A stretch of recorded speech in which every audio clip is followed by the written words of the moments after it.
बिहार से इस वक्त की सबसे अहम खबर आपको बता दें। लॉ एंड ऑर्डर पर नीतीश कुमार की बैठक हो रही है। मुख्य सचिव, गृह सचिव बैठक में मौजूद रहे। आईजी पटना जोन एसएसपी घटनास्थल पर पहुंचे हैं। तो देखिए, लॉ एंड ऑर्डर को लेकर नीतीश कुमार ने बैठक की है और इस बैठक में आपको बता दें कि आईजी पटना जोन भी मौजूद हैं और एसएसपी जो है घटनास्थल पर पहुंचे, क्योंकि सवाल ये उठता है जिस तरह से बिहार में लॉ एंड ऑर्डर यहां पर चरमरा गया है, उसे लेकर अब सवाल उठ रहे हैं। और नीतीश कुमार ने आज बैठक की और आपको बता दें कि यह आपात बैठक बुलाई गई क्योंकि लॉ एंड ऑर्डर एक बहुत बड़ा मुद्दा बन गया है, क्योंकि दिन दहाड़े जैसे हत्या हो जाती है बिजनेसमैन की, इसे लेकर विपक्ष भी सवाल उठा रहा है और नीतीश कुमार ने इसे लेकर बड़ी बैठक की है। मुख्य सचिव भी इस बैठक में मौजूद थे। गोपाल खेमका की हत्या, और आपको बता दें 6 साल पहले, जी हां, 6 साल पहले गोपाल खेमका के बेटे की हत्या कर दी गई थी हाजीपुर में। गोपाल खेमका जो कि समाज सेवी भी हैं और आप देख सकते हैं कि कैसे उनकी हत्या कर दी जाती है। और सर, पटना के एसपी कार्तिकेय शर्मा हैं सर, किस तरह की वारदात है अभी तक क्या मिला है? देखिए, इसमें तुरंत संज्ञान लेकर हम लोग का अनुसंधान करवा रहे हैं। इसमें जो हम लोग को लीड्स मिल रहे हैं उस पर हम लोग कार्रवाई कर रहे हैं। इसमें जल्दी से पर्दाफाश कर लिया जाएगा और जो अपराधी हैं उनको गिरफ्तार किया जाएगा। जो सीसीटीवी फुटेज आया है उसमें एक शूटर दिख रहा है, इसमें कितने अभी तक इन्वेस्टिगेशन में कितने निकले? अभी फिलहाल जो फुटेज में है उसमें एक है, लेकिन उसकी मदद के लिए और लोग भी थे जिनको हम आइडेंटिफाई कर रहे हैं और जल्दी कार्रवाई की जाएगी। 8 साल पहले इनके बेटे की भी हत्या हुई थी, उससे कुछ नहीं जुड़ रहा है। उसमें जो पहले घटना हुई थी उस पर हम लोग कार्रवाई कर रहे हैं। उसमें जो पिछले चार्जशीट हुए थे 4 लोग, उन पर नजर रखी जा रही है। तो देखिए, ये थे पटना के एसएसपी कार्तिकेय शर्मा, जो साफ तौर पे बता रहे थे कि पूरी घटना की जांच की जा रही है और इनके बेटे की जो हत्या हुई थी उसमें जिन 4 लोगों पे चार्जशीट हुई थी उस पर भी नजर रखी जा रही है और विभिन्न पहलुओं पे जांच की जा रही है। कैमरामैन नीरज के साथ अमिताभ ओझा, पटना न्यूज़। तो देखिए, एसएसपी घटनास्थल पर पहुंचे और उन्होंने कहा कि इस पूरे मामले को लेकर जांच चल रही है। दरअसल आपको बता दें कि गोपाल खेमका, जी हां, आप देख सकते हैं, ये वीडियो जरा देखिए, इससे साफ जाहिर होता है कि किस तरह से यहां पर शूटर पहले से ही पूरी प्लानिंग करके यहां पर वारदात को अंजाम देता है। पटना के बड़े व्यवसायी गोपाल खेमका की शुक्रवार देर रात उनके घर के सामने ही गोली मारकर हत्या कर दी गई। गोपाल खेमका पटना के एग्जीबिशन रोड स्थित एक अपार्टमेंट में रहते थे। देर रात वो बांकीपुर क्लब से जैसे ही अपार्टमेंट के गेट के पास पहुंचे, पहले से घात लगाए अपराधियों ने उनके सर में गोली मार दी, जिसके बाद उन्हें निजी अस्पताल ले जाया गया, लेकिन उनकी मौत हो गई। पुलिस अब इलाके में लगे सीसीटीवी खंगाल रही है और आरोपियों की तलाश में छापेमारी की जा रही है। बता दें कि 2018 में गोपाल खेमका के बेटे की हत्या हाजीपुर में हुई थी। तो सवाल बड़ा बना हुआ है कि 2018 में गोपाल खेमका के बेटे की भी हत्या हुई थी और फिर से आप देख सकते हैं कि यहां पर कानून का खौफ नहीं।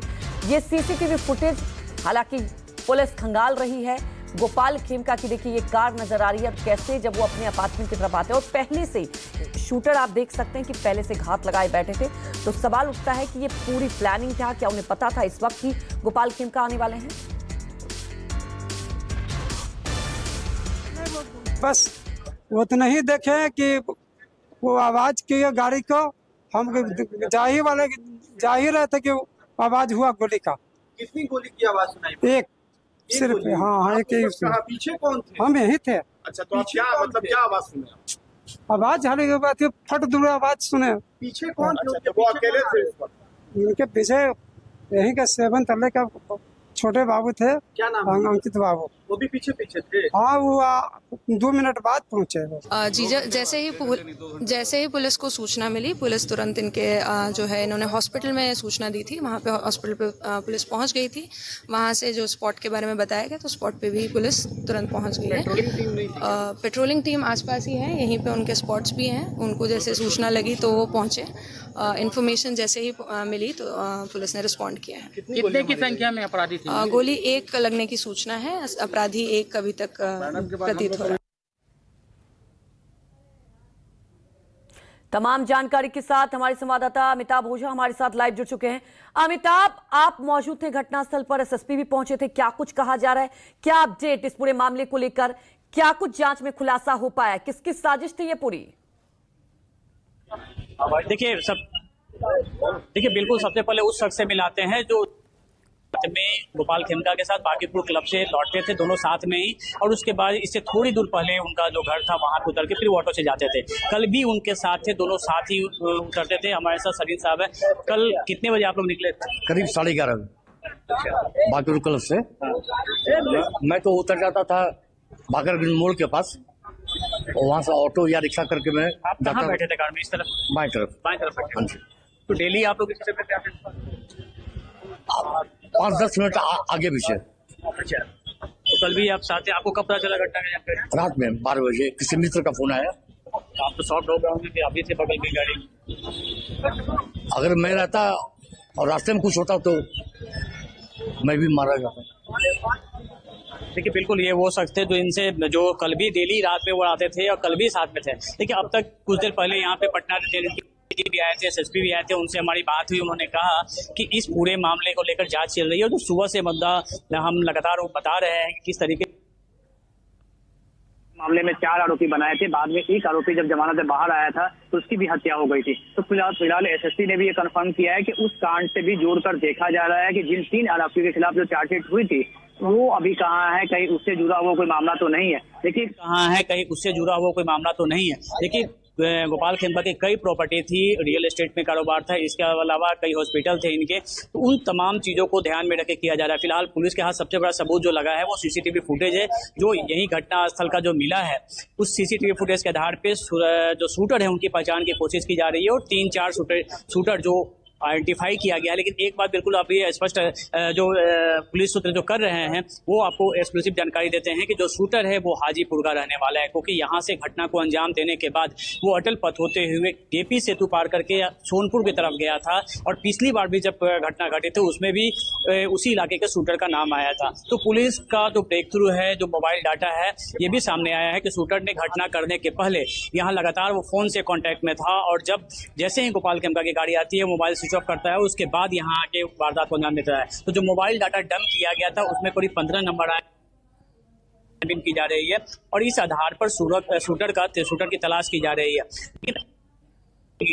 नहीं हुई है। पुलिस की अलग अलग करीब 6 टीमें बनाई गई हैं जो अलग अलग इलाकों में छापेमारी कर रही है।